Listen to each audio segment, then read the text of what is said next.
अस्सलामुअलैकुम students. I hope कि आप सब लोग बहुत मज़े में होंगे। और आज की वीडियो में हम लोग देखेंगे तो हमारा चैप्टर नंबर 5 ऑपरेटिंग सिस्टम नो परिचय, उसमें आगे बढ़ेंगे। तो उसका पार्ट 2 है आज।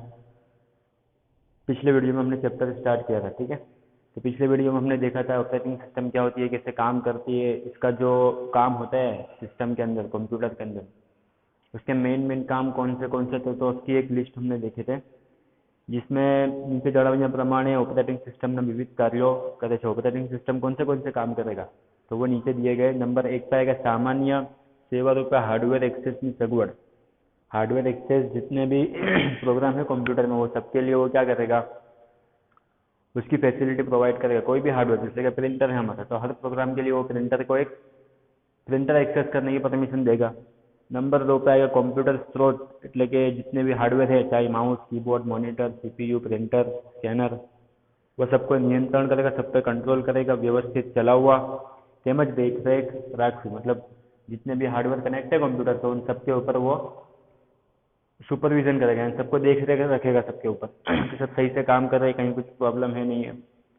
मल्टी प्रोसेसर सिस्टम नो कारभार करवो हैंडलिंग। मतलब कारभार हैंडलिंग करना मतलब क्या, जैसे कि for example multi processor system क्या होती है, इसमें मल्टीपल सीपीयू होंगे, मल्टीपल प्रोसेसर होंगे, तो हर एक प्रोसेसर के लिए अलग अलग काम यहाँ पे डिवाइड कर देंगे। देखेंगे डिटेल में भी सब पॉइंट आगे वीडियो में।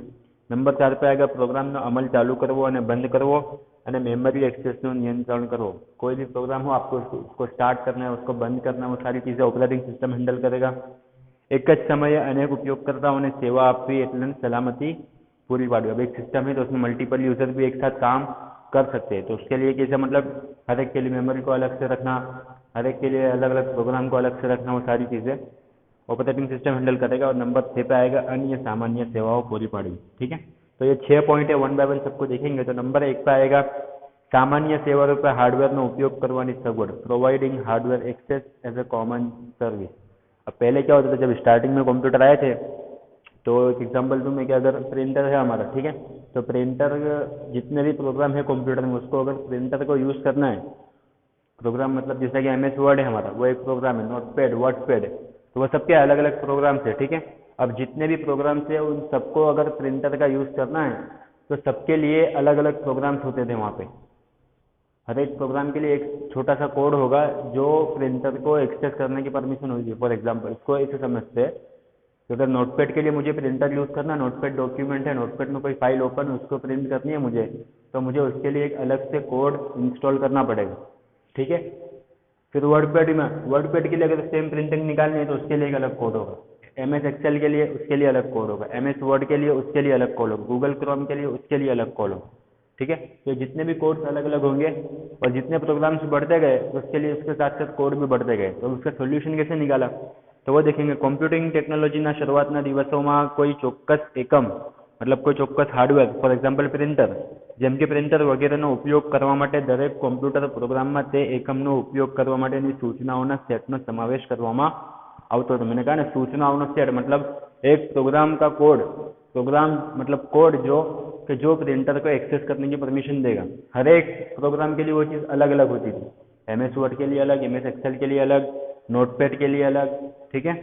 तब इसका सोल्यूशन कैसे निकाला, तो કોમ્પ્યુટર સાથે કોઈ નવા પ્રકારનું પ્રિન્ટર વાપરવાનું હોય ત્યારે કોમ્પ્યુટર ઉપર અમલમાં આવતા દરેક પ્રોગ્રામમાં તે માટેની જરૂરી સૂચનાઓનો ઉમેરવાનું आवश्यक बनी जतु હતું। कोई भी नया प्रिंटर ऐड करना है तो उसके लिए जितने प्रोग्राम है कंप्यूटर में, वो सबके लिए एक एक कोड 1 बाय 1 एक एक कोड इंस्टॉल करने पड़ेंगे, तब जाकर वो सारे प्रोग्राम प्रिंटर का यूज़ कर पाएंगे।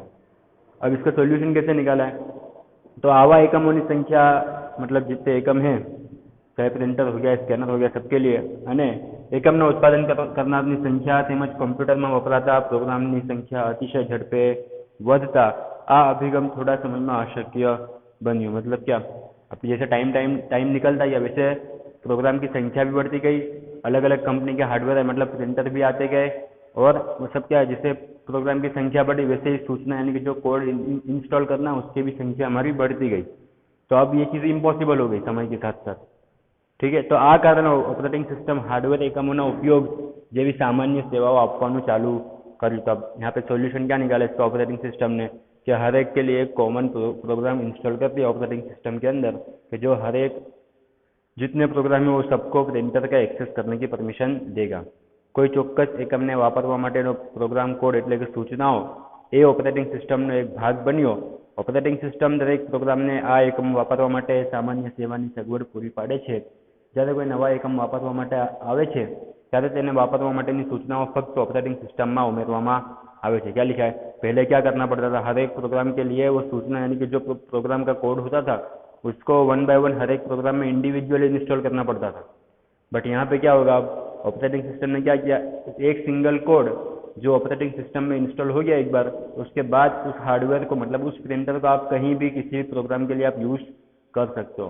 ठीक है, मतलब जहाँ पे 10 प्रोग्राम है और 10 प्रोग्राम के लिए 10 अलग अलग कोड इंस्टॉल करने पड़ते थे पहले, अब क्या किया है यहाँ पे कि ऑपरेटिंग सिस्टम को सिर्फ एक बार वो कोड इंस्टॉल करना है अपने अंदर, उसके बाद चाहे 10 प्रोग्राम में यूज़ करना हो उसका या 100 के अंदर यूज़ करना हो तो वो एक ही प्रोग्राम से वो सब जगह वो यूज़ हो सकता है। અને વ્યક્તિગત હજારો પ્રોગ્રામ સુધારા કરવામાંથી બચી જાય છે। क्या लिखा है?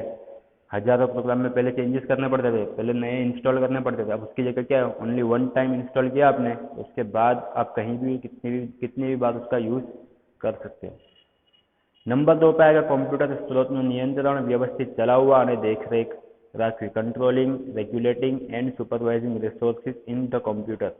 कंप्यूटर में रिसोर्सेज मैंने कहा ना सब होते हैं, printer, scanner, monitor, keyboard, okay, CPU, तो ये सारी चीज़ें क्या सबके ऊपर देख रेख रखेगा, सबके ऊपर व्यवस्थित से चलाना, सबको रेगुलेट करना और नियंत्रण करना मतलब कंट्रोल करना सबके ऊपर। ओके, अब वो कैसे करेगा, तो अद्यतन कॉम्प्यूटर એટલે કે લેટેસ્ટ कॉम्प्यूटर તેના निर्बळ पुरोगामी करता अतिशय शक्तिशाली है। क्या लिखा है?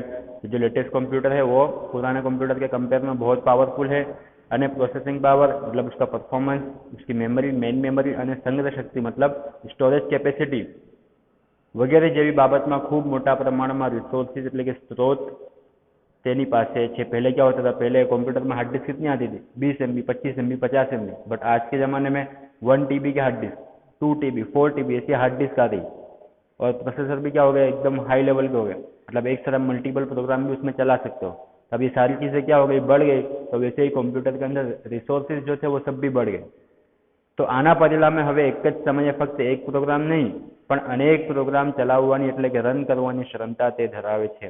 क्या लिखा? अब जब रिसोर्सेज की पावर बढ़ गई है मतलब कंप्यूटर की मेमोरी बढ़ गई, उसका प्रोसेसिंग पावर बढ़ गया, उसकी परफॉर्मेंस हाई लेवल की हो गई, मेमोरी की जो क्वालिटी थी वो बढ़ गई। ओके, अब ये सारी चीज़ें बढ़ गई तो इसका रिजल्ट क्या निकला है कि आप अपने कंप्यूटर में एक साथ बहुत सारे प्रोग्राम भी चालू कर सकते हो। पहले जब मेमोरी कम थी कंप्यूटर में, जो उसकी पावर जो थी वो लो थी थोड़ी, तो वो क्या करते थे एक टाइम पे एक ही प्रोग्राम चलता था। अभी नोटपैड आपने स्टार्ट किया हुआ है तो उसके साथ साथ आप वर्डपैड चालू नहीं कर सकते। पहले की बात कर रहा हूँ, आपको नोटपैड पहले बंद करना होगा उसके बाद ही वर्डपैड चलेगा। बट आज क्या होता है, आज मल्टीपल प्रोग्राम्स भी मतलब 2 या 2 से ज़्यादा भी आप एक साथ चला सकते हो जितने चलाने हो आपको। ठीक है, તેને આ સામर्थ्यને मल्टी प्रोग्रामिंग तरीके ઓળખવામાં આવે છે। मतलब एक साथ मल्टीपल प्रोग्राम आप चलाओगे जिसको बोलेंगे मल्टी प्रोग्रामिंग કહેવામાં આવે છે। उसके बाद પણ તે નવા પ્રશ્ન जन्म આપે છે। अब यहाँ पे जब मल्टीपल प्रोग्राम एक साथ चलेंगे तो कुछ सवालात यहाँ पे खड़े हो रहे हैं, तो वो कौन से, જ્યારે કોઈ સમયે એક પ્રોગ્રામ ચાલતો હોય ત્યારે તે બધા રિસોર્સિસ એટલે કે સાધનો પૂર્ણ રીતે મેળવે છે અને તેમાં કોઈ નુકસાન પણ નથી। अब एक प्रोग्राम चालू हुआ है मतलब जितने भी कंप्यूटर के रिसोर्सेज है वो सबका एक्सेस उसके पास आ गया। नोटपैड मैंने स्टार्ट किया तो नोटपैड के पास स्कैनर का भी एक्सेस आ गया, प्रिंटर का भी एक्सेस आ गया, सीपीयू में भी आ रहा है, वो मॉनिटर पे डिस्प्ले भी हो रहा है, कीबोर्ड से डेटा एंटर भी हो रहा है उसके अंदर। अब क्या होगा यहाँ पे, અને તેમાં કોઈ નુકસાન પણ નથી, પણ વિચારો કે જ્યારે એક પ્રોગ્રામ ચાલતો હોય એટલે કે એક પ્રોગ્રામ ચાલ रहा है अभी અને બે પ્રોગ્રામ એક જ સમયે એક જ પ્રિન્ટર ઉપર પ્રિન્ટ કરવાનું ચાલુ કરે अथवा माहिती संग्रह करवाना माध्यम पर एक ज साथे एक ज जगह लखवानुं चालू करे तो मतलब आपने MS एक्सेल ओपन किया है और MS वर्ड ओपन किया है, दोनों में एक एक पेज का 10 पेज का डॉक्यूमेंट है, 10 पेज का एक डॉक्यूमेंट है MS वर्ड में, 10 पेज का एक डॉक्यूमेंट है MS एक्सेल में। अब आपने एक साथ दोनों जगह प्रिंटिंग की है, आपने 10 पेज यहाँ पे भी प्रिंटिंग की परमिशन दी है, एक्सेस की है और प्रिंटर को, और यहाँ पे MS एक्सेल में भी 10 पेज जो थे उसको भी आपने प्रिंट दिया है। तब एक साथ क्या होगा, उस पर 2 प्रोग्राम को एक साथ एक ही प्रिंटर पे काम मिल गया। अब यहाँ पे क्या होगा, અહીં એ દેખીતું છે કે આવા સંજોગોમાં બધાના સહિયારા સાધન એટલે કે રિસોર્સ વાપરવા માટે ઉપર નિયંત્રણ જરૂરી છે. ઓપરેટિંગ સિસ્ટમ રિસોર્સ કંટ્રોલર એટલે કે સાધનોનું નિયંત્રક અને કોમ્પ્યુટર હાર્ડવેર રિસોર્સને सुव्यवस्थित चलाववा તેમજ તેની ઉપર देखरेख रखवानी निर्णायक भूमिका भजवे છે. तब वो क्या करेंगे, यहाँ पे कंट्रोल किसके हाथ में आ गया, ऑपरेटिंग सिस्टम के हाथ में. ये पहले कमांड जिसको मिला तो उसका काम पहले कंप्लीट करना है.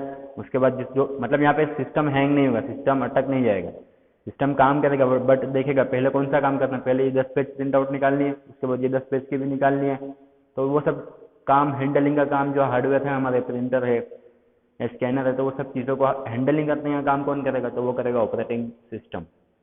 नंबर 3 पर आएगा मल्टी प्रोसेसर सिस्टम नो कारभार. मतलब मल्टी प्रोसेसर सिस्टम मतलब क्या, एक सिस्टम यानी कि एक कंप्यूटर में मल्टीपल सीपीयू है. अब मैं इसको समझाने बैठूँ अगर मैंने कोई काम करने के लिए 3 पर्सन को हायर किया हुआ है, 3 अलग अलग आदमी को मैंने एक काम करने के लिए लाया हूँ, ठीक है. अब मैंने क्या किया, अब यहाँ पे 2 काम अलग अलग करने या 3 काम करने अलग अलग, तो मैं ये ऐसा नहीं करूँगा कि तीनों को एक ही जगह पे लगा दूंगा. तीनों के ऊपर क्या मुझे काम डिवाइड करना पड़ेगा कि भाई एक पर्सन 1 है उसको ये काम करना है, पर्सन 2 जो है उसको ये काम करना है, और पर्सन 3 जो है उसको ये काम करना है, ठीक है. अब मैं इसे डिवाइड नहीं करूँगा तो वो क्या करेंगे, अपने हिसाब से जहाँ मन आ रहा है, जहाँ मर्जी होगी उनके वहाँ पे वो काम करेंगे. इससे क्या होगा, काम टाइम पे पूरा भी नहीं होगा, ठीक है, और जितना टाइम था उतना टाइम में पूरा भी नहीं होगा. तो ये सब चीज़ें मतलब इफेक्ट होती है. फॉर एग्जाम्पल सेम एग्जाम्पल यहाँ कंप्यूटर सिस्टम में अगर मल्टीपल प्रोसेसर है यहाँ पे उसको काम डिवाइड करना पड़ेगा कि इतने इतने काम है ये प्रोसेसर 1 को करने हैं, इतने इतने काम है ये प्रोसेसर 2 को करने हैं. तो वो जो काम डिवाइड करने का काम है वो भी ऑपरेटिंग सिस्टम करेगा. કોમ્પ્યુટર સિસ્ટમમાં એક કરતાં વધુ પ્રોસેસર એટલે કે સીપીયુ પણ હોઈ શકે છે. જે કોમ્પ્યુટર સિસ્ટમમાં એક કરતાં વધુ પ્રોસેસર હોય તેને મલ્ટી પ્રોસેસર સિસ્ટમ કહેવામાં આવે છે. जो सिस्टम के अंदर एक से ज़्यादा सीपीयू है, एक से ज़्यादा प्रोसेसर है, तो उसको क्या बोलेंगे, मल्टी प्रोसेसर सिस्टम. फक्त एक જ પ્રોસેસર ધરાવતા સિસ્ટમ એટલે કોમ્પ્યુટર સિસ્ટમ કરતાં વધારે પ્રોસેસર ધરાવતી સિસ્ટમની ઓપરેટિંગ સિસ્ટમ ઘણી અટપટી હોય છે. अब इसमें अलग अलग प्रोसेसर की संख्या बढ़ी तो ऑपरेटिंग सिस्टम भी इसकी क्या होगी, थोड़ी कॉम्प्लिकेट होगी, यहाँ थोड़ी अटपटी होगी. દરેક પ્રોગ્રામના અમલ માટે કયું પ્રોસેસર યુઝ કરવું એટલે કે વાપરવું તેનું સંચાલન પણ ઓપરેટિંગ સિસ્ટમ કરે છે. क्या लिखा है यहाँ पे, कौन से प्रोग्राम के लिए कौन सा प्रोसेसर यूज करना है, तो वो काम भी किसके हाथ में है, ऑपरेटिंग सिस्टम के हाथ में. तो वो डिवाइड करेगा कि प्रोसेसर 1 है उसको इतना इतना काम ही करना है, इसके अलावा कोई काम नहीं करना है, और प्रोसेसर 2 जो है उसको ये काम करना है, उसको इसके अलावा का और कोई काम करना नहीं है. तो ये सब काम भी कौन करेगा, तो ऑपरेटिंग सिस्टम. नंबर 4 पे आएगा प्रोग्रामનો અમલ કરવો એટલે કે ચાલુ કરना किसी भी प्रोग्राम को या उसको बंद करना. स्टार्टिंग और स्टॉपिंग प्रोग्राम एग्जीक्यूशन. જ્યારે कॉम्प्यूटर चालू કરવામાં આવે છે ત્યારે શરૂઆતમાં ફક્ત ऑपरेटिंग सिस्टम कार्यरत થાય છે. हमने पिछले वीडियो में देखा था कि जैसे हमने कंप्यूटर स्टार्ट किया तो सबसे पहली चीज़ जो स्टार्ट होगी वो होगी ऑपरेटिंग सिस्टम का जो प्रोग्राम है वो.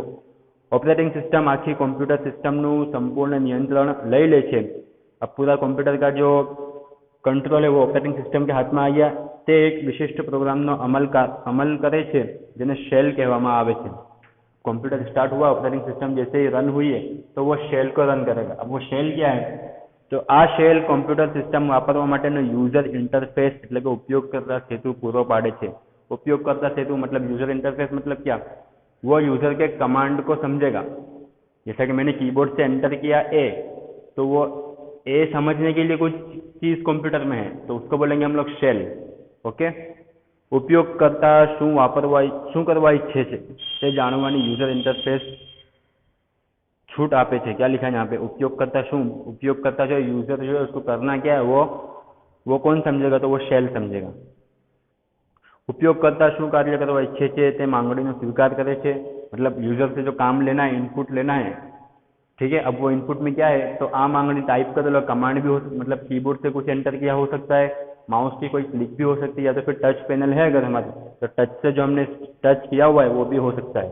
आ मांगणियों ने परिपूर्ण करवा माटे आ प्रक्रिया शुरू करे छे. मतलब जो इनपुट उसको मिला है, चाहे हमने कीबोर्ड से एंटर किया हो या माउस से किया हो, तो उसको पूरा करने का काम कौन करेगा, ऑपरेटिंग सिस्टम. आ मांगणी पार पाडवा माटे जो प्रोग्राम चालू करवानी जरूर होय तो ते करवा माटे ऑपरेटिंग सिस्टम ने जाण करे छे. सिस्टम पर ऑपरेटिंग सिस्टमનું पूर्ण नियंत्रण होवाथी केवल ऑपरेटिंग सिस्टम प्रोग्राम ने चालू के बंद कर सके. तो जो मेन काम है, मतलब समझने वाली चीज़ ये है यहाँ पे, तो कोई भी प्रोग्राम आपको स्टार्ट करना है या उसको बंद करना है तो वो चालू करने का काम और उसको बंद करने का काम कौन करेगा? Operating system. ओके, आज के वीडियो में इतना ही। बाकी 3 पॉइंट जो है वो अगले वीडियो में देखेंगे। ये वीडियो देखने के बाद आपको ऑनलाइन टेस्ट देनी, जिसकी लिंक आपके व्हाट्सएप ग्रुप में आपको मिल जाएगी।